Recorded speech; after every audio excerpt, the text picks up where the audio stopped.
Eto na mga SSS pensioners, anong petsa nga ba sa buwan ng June ang second round pension increase?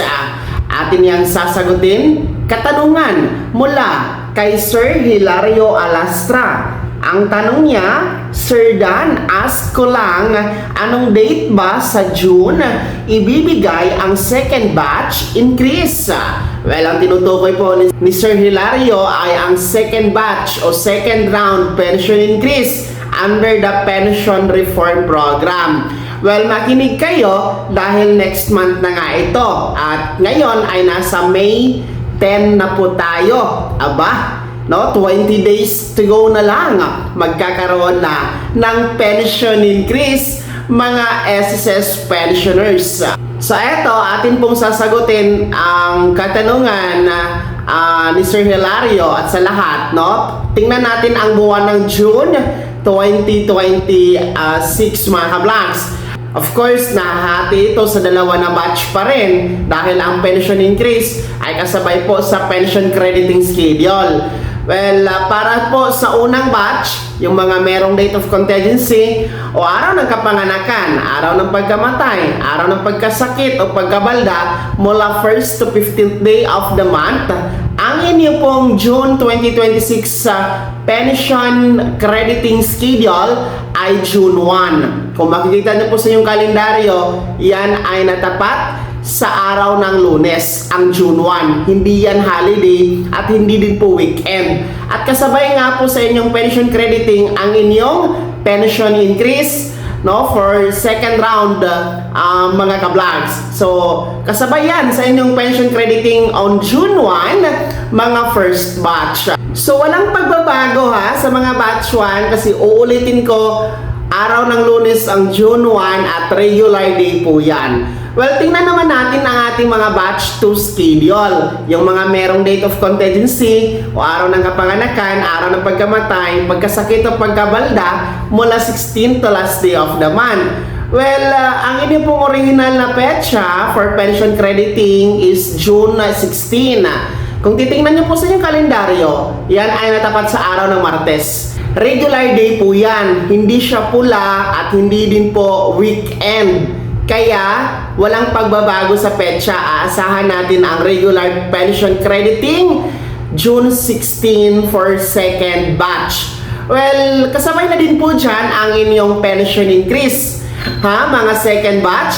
So, yun po yung mangyayari din po sa inyo. So, kung titingnan natin sa kabuuan, ang June na buwan ay wala talagang pagbabago sa original na petsa for pension crediting and pension increase releasing mga ka-vlogs, no? Dahil hindi po natapat sa holiday at weekend ang inyong mga original na petsa for pension crediting. Well, Sir Hilario, at sa lahat ng mga pensionado ng SSS, paalala po muli ang atin pong pension increase ngayong June.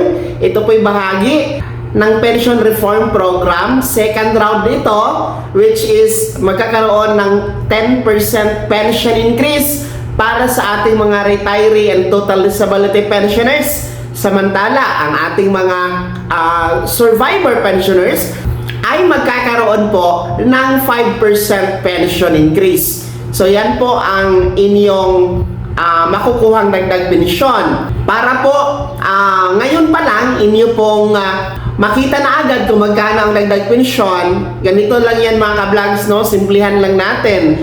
Kung magkano ang monthly pension ninyo, i-times nyo lang sa 10% or 5%. No, halimbawa, kung ang monthly pension ninyo ay nasa 5,000 pesos, so i-times nyo po sa 10%, no, kung kayo ay retiree and total disability pensioners, or i-times sa 5% kung kayo naman ay survivor pensioners. So, ang resulta nun, yun po ang dagdag pensyon ninyo. So, ganun lang po kasimple para alam nyo na agad ang inyong dagdag pensyon, mga SSS pensioners. So, ilang tulog na lang po yan. No, ulitin ko, 20 days to go. Mauuna na po ang ating mga first batch, no, at second round po ito. Kaya sa mga pensionado, paalala muli sa mga merong buwan ng kapanganakan nitong June, at ang edad 80 years old pataas, naku po, huwag nyo talagang kalimutan na mag-comply ng akop ha. Yung mga nag-birthday din po last month, April, siguraduhin na nakapag-comply kayo ng akop bago ngayong buwan ng Mayo, no? Para hindi kayo maputulan ng pensyon ngayong June. Of course, kung maputulan ng pensyon, madadamay ang pension increase. Madidelayed ang pagtanggap ninyo. Kaya check your AKOP compliance status kung nagawa na ba ito. At sa ating mga May birthday celebrant na mga 80 years old pataas, marami pang araw ang chance ninyo na mag-comply ng inyong AKOP. So ulitin ko, Sir Hilario Alastra na nagtanong, ang petsa po sa June na kung saan releasing ng second batch o second round pension increase para sa mga first batch ay June 1, araw ng Lunes. Para sa batch 2 ay June 16, araw ng Martes. Sana po nasagot ko ang iyong katanungan, Sir Hilario. Sana po kayong dako, no? Kumusta sa iyo dyan? Shout out po sa inyo. Well, ano po inyong comment at reaction dito mga ka-vlogs? Kayo ba ay excited na sa inyong pension increase ngayong June 2026? Ibahagi niyo po sa comment section na nasa baba. Pakilagip ng buong pangalan at kung taga saan kayo. Maraming salamat. God bless. Mag-ingat mga ka-vlogs.